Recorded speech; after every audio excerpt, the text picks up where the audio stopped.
Good morning, good afternoon, or good evening, and welcome to another episode of Jacob Walks Over a Bridge. I'm Jacob. I'm currently walking over a bridge, and it's going to be a hot one today. I'm taking a nice early stroll over the Queensboro Bridge, so that way I can enjoy the day while the day is still good. It's supposed to be high in the low 90s today. So definitely doing my best to enjoy it while it's bearable outside. It's probably, it's exactly 8:30 on a beautiful Saturday morning. Probably about low to mid 70s right now, though you could always tell when it's like a 75 degree day when it's noon is very different from 75 degrees at 8:30. It has a different feel. The heat of the morning, you can feel the potential for it to get hotter. When it's 75 degrees in the middle of the day, that's as hot as it's going to get. It feels nice. Now it's okay to be outside. It's maybe a little humid. Back is definitely getting sweaty right now with the backpack I got on. But definitely feel like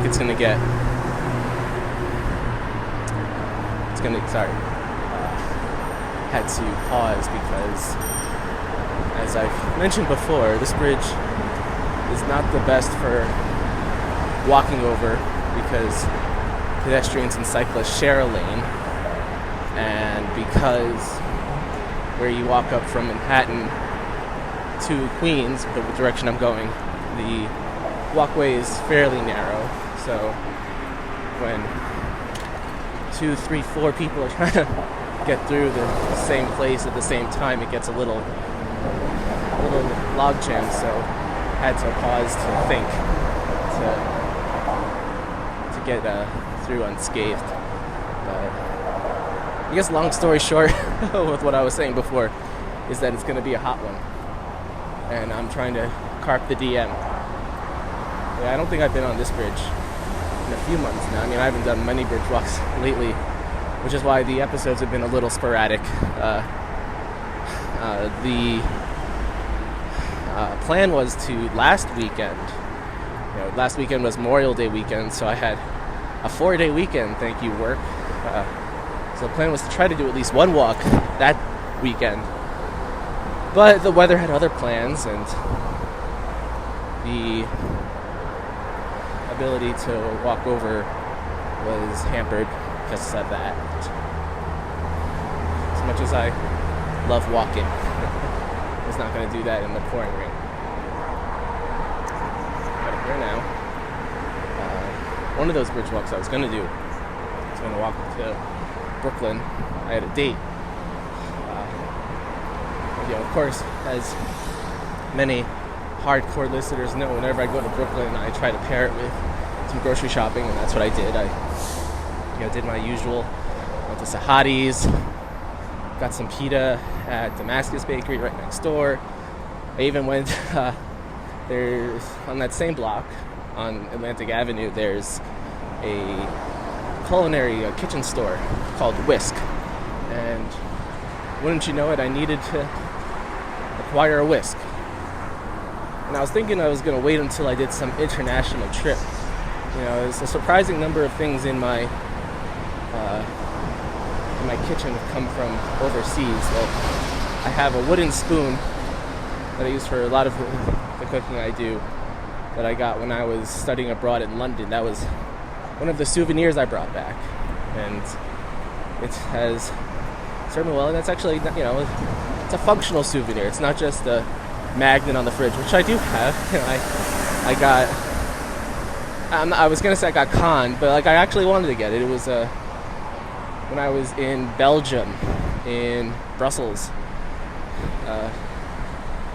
Brendan and I went to the Atomium, this large steel structure in the shape of an atom that they made for I want to say the 1954 World's Fair. I could be wrong about that. I'm probably wrong about that date. I know it was in the 50s. But it was this cool looking structure, and when we were there, I got a magnet, that looks like it, and I thought that was cool. It's a fun addition to the refrigerator. But I did not get any kitchen stuff on that trip, unless you count a magnet that was destined to go onto the kitchen refrigerator as a kitchen item. But when I was in Japan a few years ago now, I bought chopsticks, like actual, they're not nice, but they're plastic, but they're rewashable, they're reusable, they're washable. I guess if something's washable, would that make it rewashable? It can only be washed once, so it's only washable, not rewashable. But I have a feeling I'm not going to go abroad again for a little while. Still, I guess Canada's probably next place I'd want to try to go, maybe later this year if travel's good, if we're allowed to go to Canada yet. But I needed a whisk, because I felt like I needed it.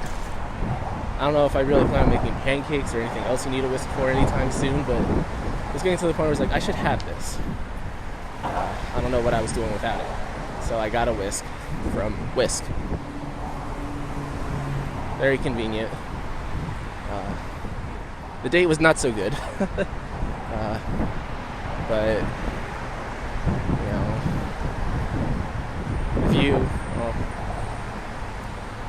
if you have one date, are you allowed to ghost? Like, is that, I don't know. I know there's a whole psychology behind why people ghost, the right way to ghost. Is it fair to ghost? I don't know. It leaves you with more questions than answers, I suppose. I guess the only answer is on to the next one. But I'm not so upset.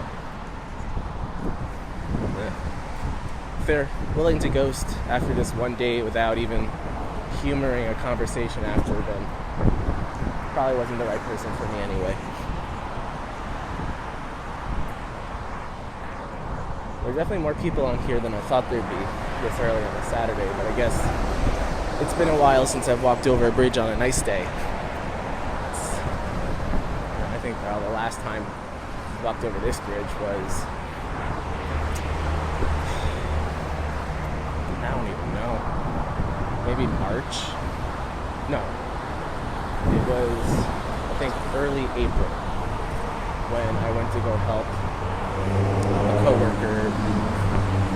But that was the last time I walked over this bridge. And that was also early in the morning on a Saturday on a gloomy looking day. Not that many people, but now people biking, people running. The bridge has come alive.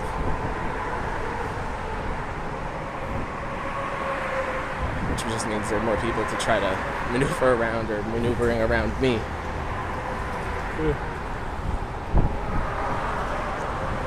This feels good.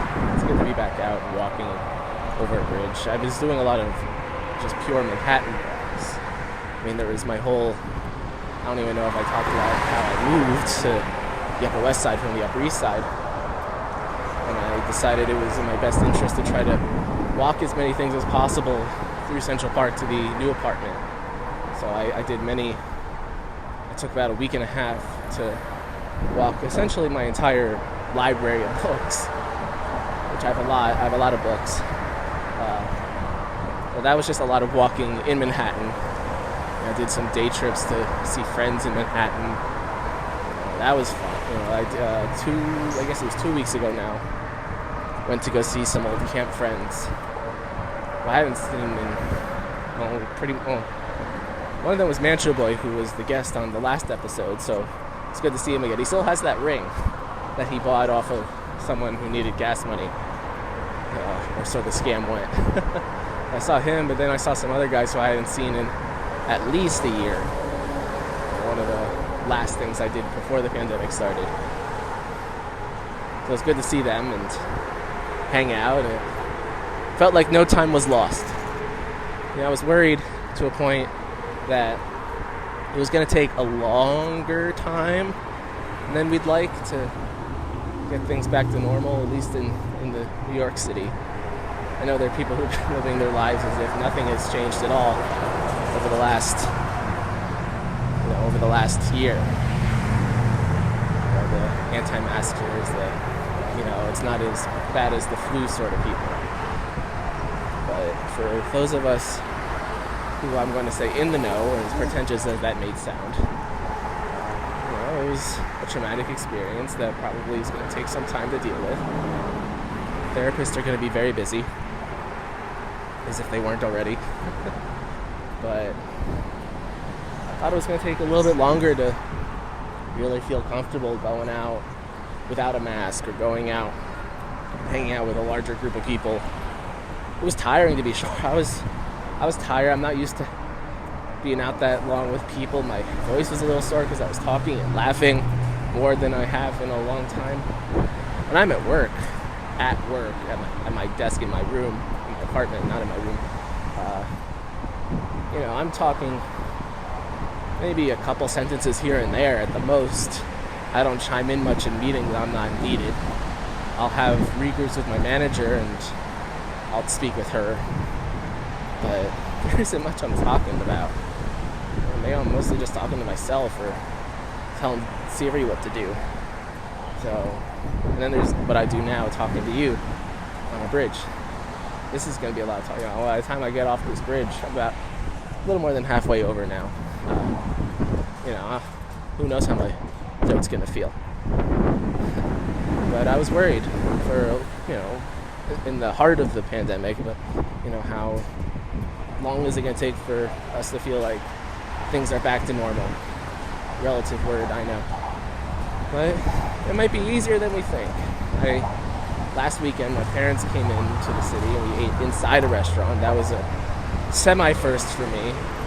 Back in August or September last year.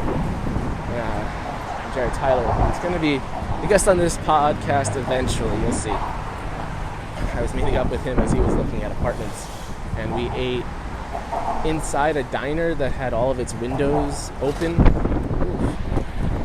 There's a scooter that just went by. That's definitely not supposed to be on this side of the path.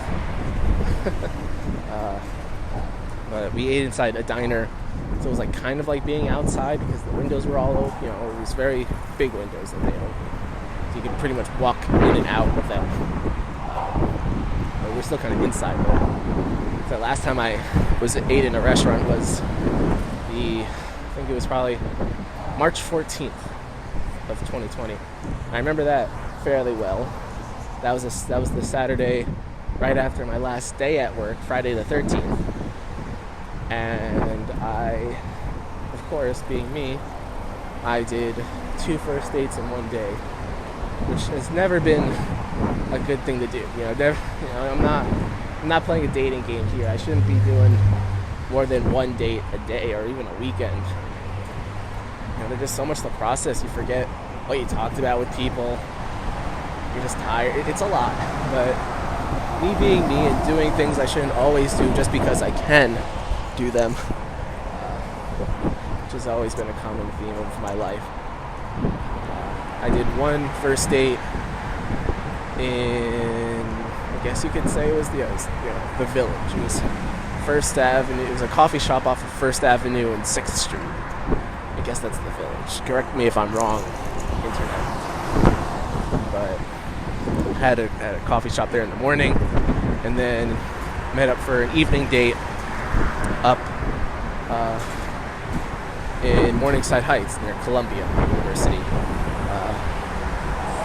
So I did that walk up there, which was a nice long walk. I went to places I'd never seen before. I saw Grant's Tomb for the first time. That was a conference room I knew.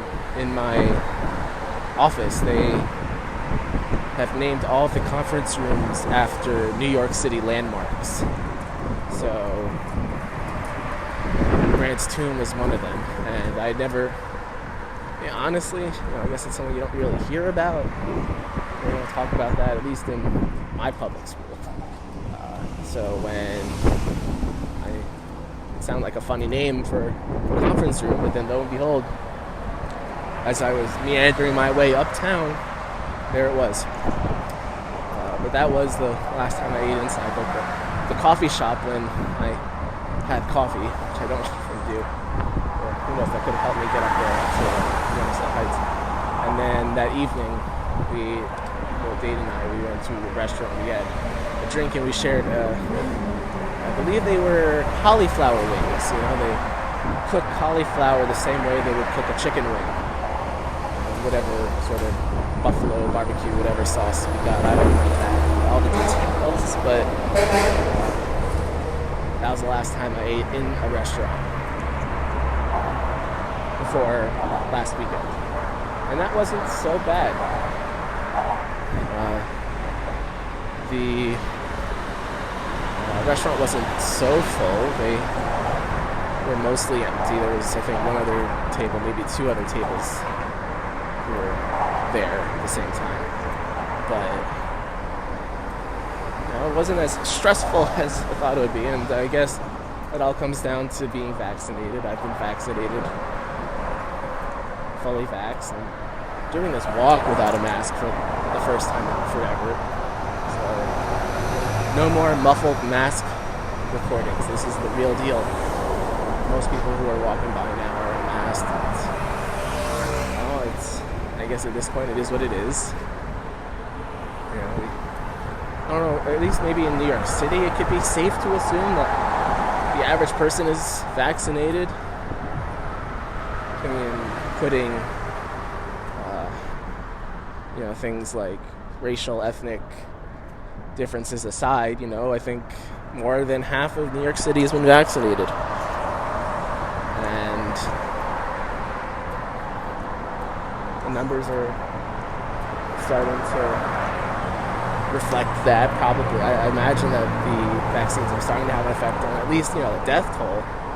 They're saying that the people who are still in the hospital, severely hospitalized, respirators, none of those people are vaccinated. It's all unvaccinated people. So, and then they're talking about how the vaccine is helping stop the spread as well. Because even if you do get it when you're vaxxed, you're not going to be shedding enough virus to spread it.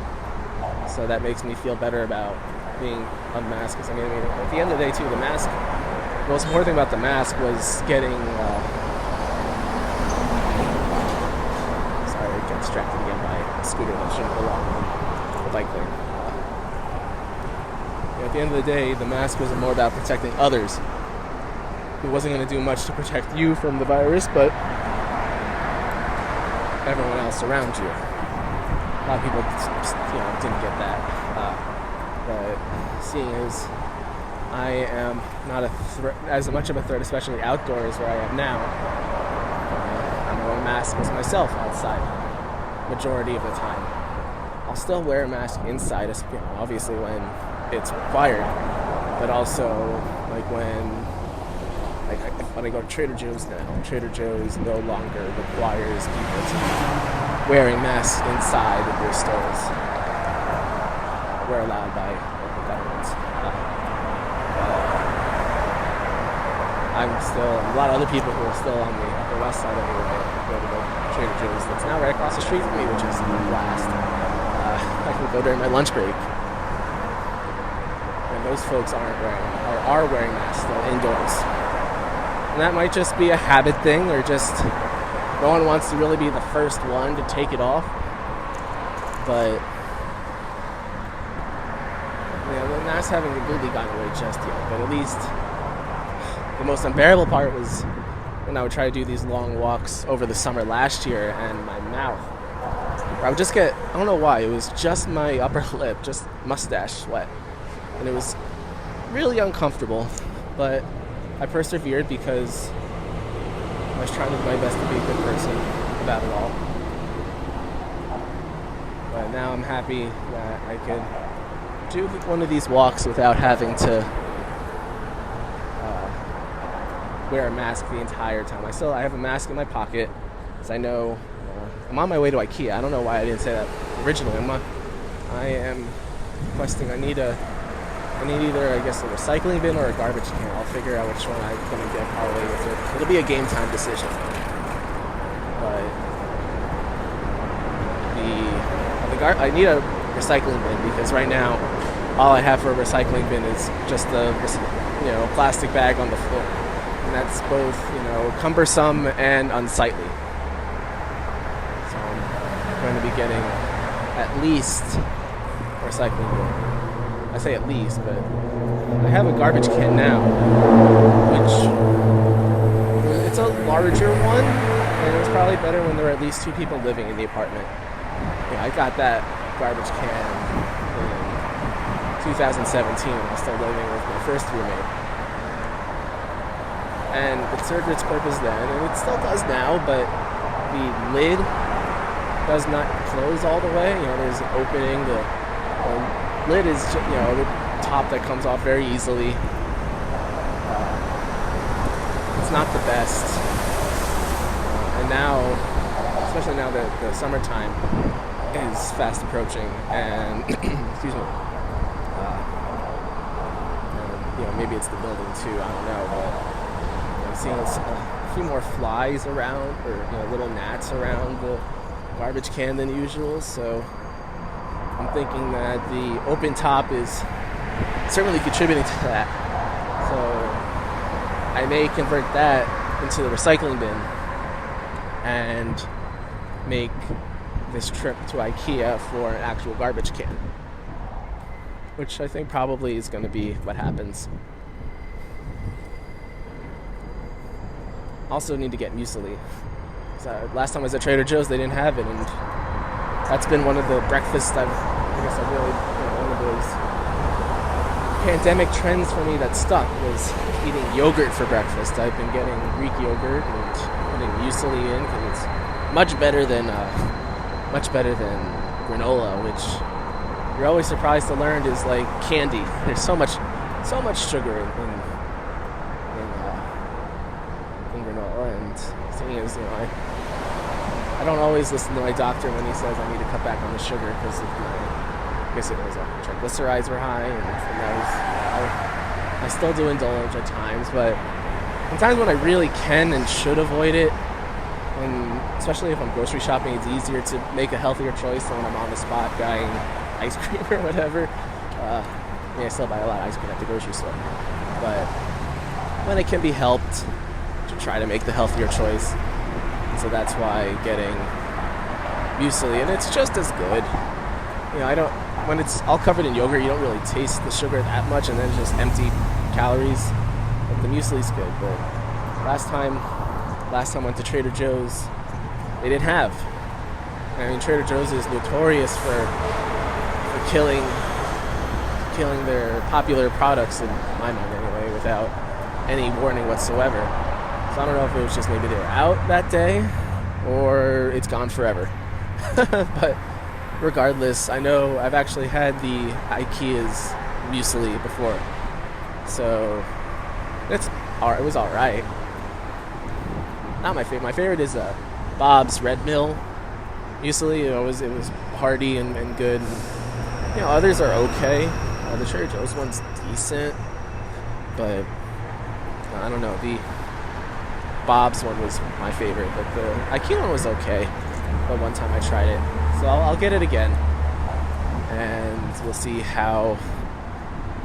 Well, I'll say we'll see how it fares, but I'm pretty sure I'll know how it fares.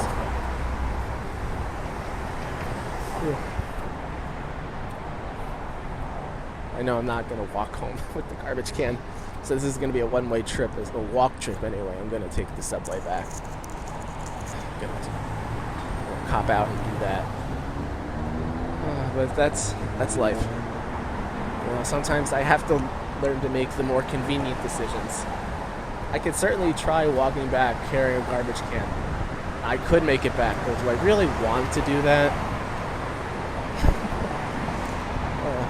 I need to learn to make better decisions.